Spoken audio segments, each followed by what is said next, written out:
Asgard, les Aesir retiennent le loup Fenrir, fils de Loki, pour le surveiller. Mais seul Tyr est assez courageux pour s'occuper de lui. Quand les dieux voient que Fenrir devient énorme, ils décident de l'entraver. Ils apportent donc une grosse chaîne et suggèrent au loup d'éprouver sa force en jouant avec elle. Fenrir, peu impressionné par la chaîne, les laisse faire. À peine attaché, il se libère d'un coup.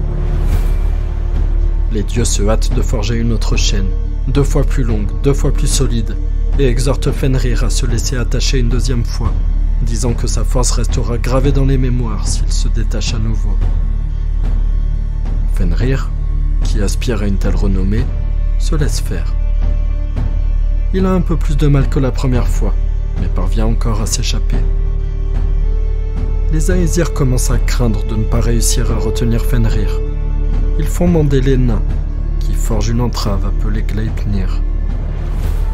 Elle ressemble à un ruban de soie, mais elle a été tissée de 6 ingrédients magiques.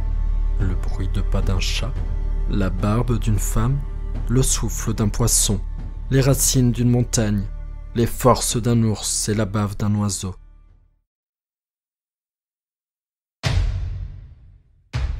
Les Aesir portent Gleipnir à Fenrir, qui la regarde avec défiance. Je ne pense pas que mon prestige s'accroisse parce que j'aurai coupé ce fin ruban, dit-il.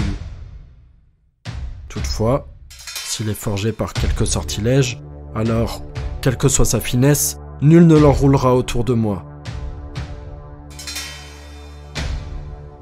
Les Aesir répondent qu'il réussira sans nul doute à rompre ce ruban si fin, puisque les lourdes chaînes en fer ne lui ont pas résisté. Ils ajoutent que, s'il n'y parvient pas, ils le délivreront, car il n'aurait alors rien à craindre de lui. Fenrir réplique : « Si je ne parviens pas à me détacher, je devrais attendre très longtemps pour que vous me libériez. Je n'ai donc pas envie de jouer cette fois-ci. Mais, comme je ne veux pas passer pour un poltron, je le ferai quand même. Si l'un de vous met sa main dans ma gueule en gage de votre bonne foi. » Les Aesir se regardent, ne sachant que faire, jusqu'à ce que Tyr accepte de placer sa main dans la gueule du loup.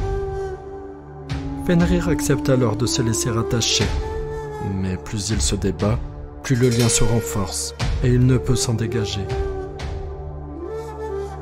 Les Aesir rient tous de bon cœur, sauf Tyr, qui perd sa main.